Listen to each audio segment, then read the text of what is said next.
Hello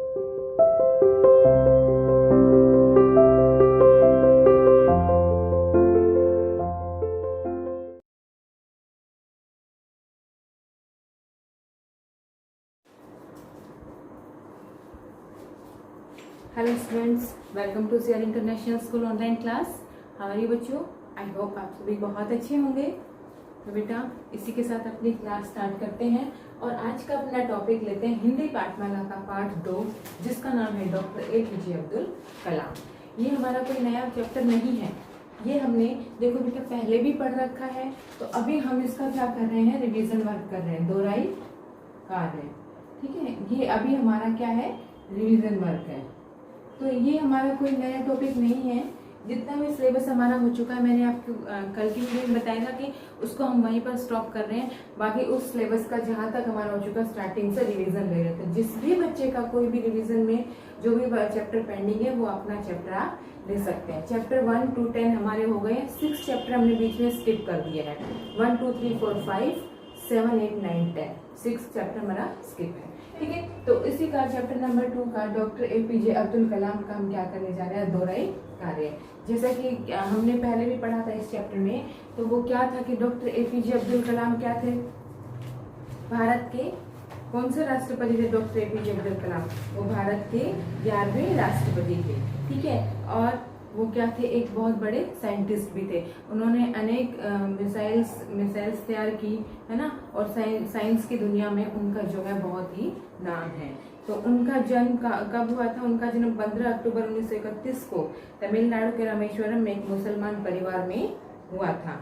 उनके पिता जैनुला अब्दीन एक नाविक थे, नाविक जो कि नाव चलाने वाले होते हैं। ठीक है, और माता अशियम्मा एक सफल गृहिणी थी, यानी कि घर में ही जो हाउसवाइफ थी, सफल गृहिणी थी। उनके पिता की आर्थिक सहायता देने के लिए विद्यालय से आने के बाद समाचार पत्र का वितरण करते थे। मतलब उनकी आर्थिक स्थिति अच्छी नहीं थी, उनके पास पैसों की बहुत तंगी थी, गरीबी थी। तो वो क्या करते थे, स्कूल से आने के बाद वो जब उनके पास एक्स्ट्रा टाइम बचा होता था, तो अपने पिताजी की हेल्प करने के लिए वो समाचार पत्र भी जगह जगह अखबार जो है घरों में बांटते थे। वे पढ़ाई में सवाने थे, परंतु उनको सीखने की लगन थी। उनकी सबसे मेन खासियत यही थी कि उनको सीखने की लगन थी, हर चीज मेहनती थे, सीखने की लगन थी। उनको हर चीज की एक जिज्ञासा रहती थी। वो जिज्ञासु प्रवृत्ति के थे कि मुझे ये चीज सीखनी है और ये मुझे करके ही दम लेना है। मतलब वो पीछे हटने वालों में से नहीं थे।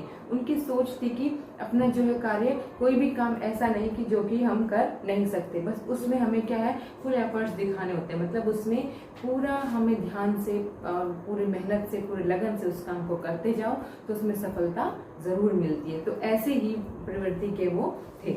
ठीक है, उनकी मैट्रिक की पढ़ाई उन्होंने तिरुचिरापल्ली सेंट जोसेफ कॉलेज से स्नातक की डिग्री भौतिक विज्ञान में प्राप्त की। इसके बाद चेन्नई जाकर उन्होंने एरोस्पेस इंजीनियरिंग की शिक्षा प्राप्त की। 1960 में उन्होंने मद्रास इंस्टीट्यूट ऑफ टेक्नोलॉजी से अपनी इंजीनियरिंग की शिक्षा को पूरा किया। डॉक्टर कलाम ने रक्षा अनुसंधान और विकास संगठन में एक वैज्ञानिक रूप में अपना कार्य आरंभ किया।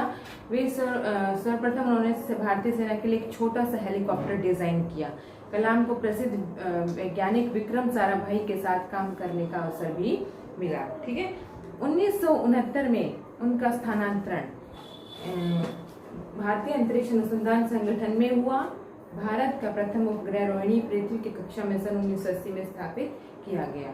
ठीक है, राजा रमन्ना ने उन्हें पोखरण में परमाणु प्रशिक्षण देखने के लिए बुलाया था, क्योंकि यह परीक्षण उनकी देखरेख में किया गया था।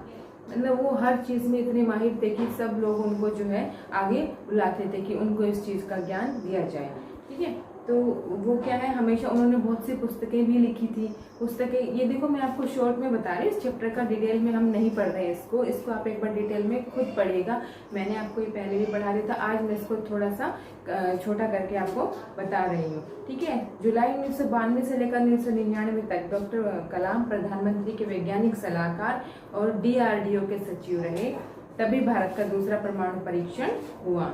ठीक है, उनकी उपलब्धियों और सफलताओं के कारण 2002 में NDA सरकार ने उन्हें राष्ट्रपति का उम्मीदवार बनाया। अपने प्रतिद्वंदी मतलब जो आपके सामने टक्कर वाला होता है, लक्ष्मी सहगल को भारी अंतर से हराकर 25 जुलाई 2002 को भारत के 11वें राष्ट्रपति चुने गए। इससे पहले उन्हें भारत रत्न की उपाधि मिल चुकी थी। उनका कार्यकाल 5 वर्ष रहा। यहाँ से सेवा मुक्त होकर वे शिक्षण, मार्गदर्शन और शोध कार्यों में लग गए। कलाम हमेशा देश के युवाओं को प्रेरित करते रहे। उन्होंने ही व्हाट कैन आई गिव की शुरुआत की। उन्हें 2 बार youth icon of the year का अवार्ड मिला। ठीक है। शिक्षण के अलावा कलाम ने अनेक पुस्तकें भी लिखी। India 2020 a vision for the new millennium, wings of fire and autobiography, ignited minds आदि। उनकी जो पुस्तकें थी वो कौन कौन सी? शिक्षण के अलावा कलाम ने अनेक पुस्तकें भी लिखी। India 2020 a vision for the new millennium, wings of fire and autobiography, ignited minds आदि। ये आपकी जो है उनकी जो है बुक्स थी। ठीक है।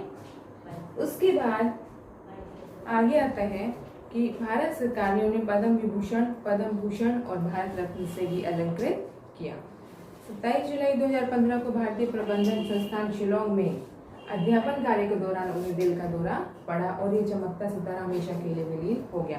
उनका देहांत कब हुआ था? 27 जुलाई 2015 को। और कहाँ पर हुआ था? शिलोंग में अध्यापन कार्य के दौरान दिल का दौरा पड़ने से। ठीक है। आज कलाम हमारे बीच नहीं है, पर उनका नाम और विज्ञान के क्षेत्र में योगदान हमेशा याद रहेगा। धन्य है मिसाइल मैन कलाम, यानी कि वो मिसाइल मैन थे। ठीक है। ये चैप्टर हमने पहले रीड किया, एक बार इसको दोबारा से आप अच्छे से और पढ़ लेना बेटा। अब देखो इसके शब्दार्थ देखते हैं। शब्दार्थ में देखो इसका हम अपनी बुक ले लेंगे बेटा साथ में सभी, और शब्दार्थ देखते जाइए इसका। विख्यात मतलब प्रसिद्ध, फेमस जिसको हम बोलते हैं। विख्यात, प्रसिद्ध मतलब फेमस। संगठन, संस्था यानी कि ऑर्गेनाइजेशन। संगठन क्या है? संस्था, ऑर्गेनाइजेशन। महत्वपूर्ण, जरूरी। अंतरिक्ष, पृथ्वी की गुरुत्वाकर्षण शक्ति से बाहर, यानी कि जिसको हम स्पेस बोलते हैं। स्पेस, ईवीएस में पढ़ रहे हो ना, स्पेस। वितरण, बांटना, डिस्ट्रीब्यूट करना। लगन, निष्ठा, अनुसंधान, शोध, विकास, वृद्धि, देखरेख, ध्यान रखना, उपलब्धियां प्राप्ति और सेवा मुक्त नौकरी से निवृत्त यानी कि रिटायर्ड हो जाना। ठीक है। ये थे हमारे शब्दार्थ। हमने नोटबुक में किए हुए शब्दार्थ और हमारी बुक में भी दिए। इनको अच्छे से बिल्कुल रिवाइज कर लेना है, अच्छे से पढ़ लेना।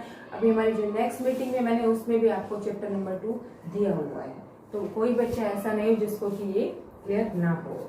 अब आती है इनके प्रश्न उत्तर की बारी। फर्स्ट देखो इसके मौखिक प्रश्न उत्तर देखते हैं बेटा हम। मौखिक प्रश्न उत्तर में देखो हमारा है, डॉक्टर कलाम भारत के कौन से राष्ट्रपति थे? डॉक्टर कलाम भारत के 11वें राष्ट्रपति थे। किस संस्था में डॉक्टर कलाम वैज्ञानिक तौर पर नियुक्त किए गए थे? किस संस्था में डॉक्टर कलाम वैज्ञानिक तौर पर नियुक्त किए गए थे? तो डॉक्टर कलाम रक्षा अनुसंधान और विकास संगठन में एक वैज्ञानिक तौर पर नियुक्त किए गए थे। किस तौर पर नियुक्त किए गए थे? डॉक्टर कलाम रक्षा अनुसंधान और वैज्ञानिक संगठन में एक वैज्ञानिक तौर पर नियुक्त किए गए थे। उसके बाद बारी है डॉक्टर कलाम द्वारा लिखित कुछ पुस्तकों के नाम लिखे कि उन्होंने कौन कौन सी पुस्तकें लिखी थी। डॉक्टर कलाम द्वारा लिखित कुछ पुस्तकों के नाम इस प्रकार हैं। Number 1, India 2020 a vision for the new millennium. India 2020 a vision for the new millennium, wings of fire and autobiography, ignited minds आदि।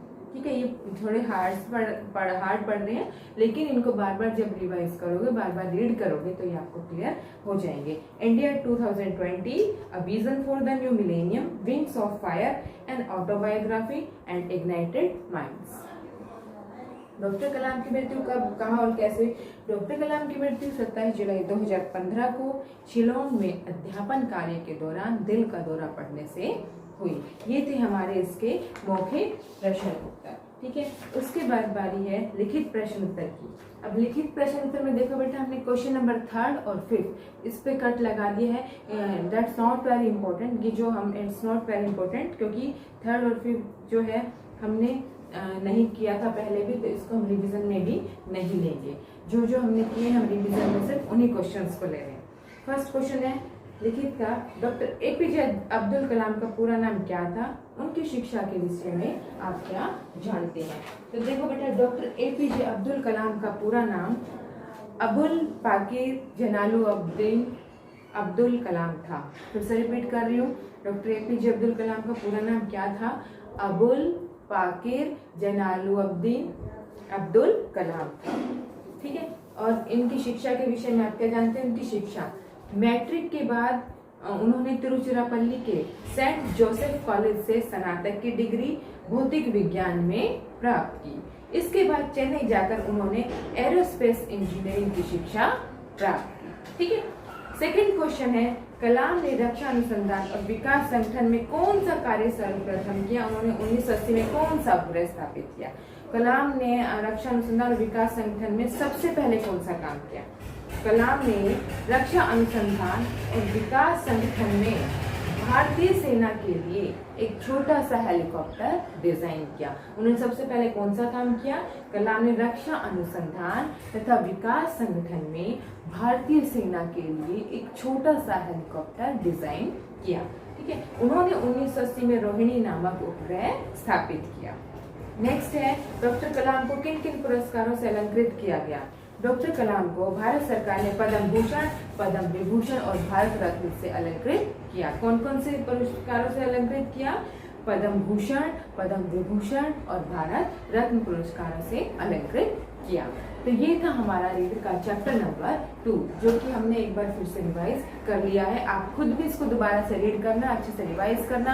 आपके पास वर्ड मीनिंग भी है, इसके क्वेश्चन आंसर्स भी है, इसकी एक्सरसाइज भी, सब कुछ टोटल इस कंप्लीट इस लेसन को दोबारा से आपको रिवाइज करना है, ताकि जब आपके अभी टेस्ट हो तो उनमें आपको कोई भी प्रॉब्लम ना आए। ओके बेटा, तो आज की वीडियो हमारी यहीं पर समाप्त होती है। फिर मिलते हैं नेक्स्ट वीडियो में, तब तक thank you, have a nice day.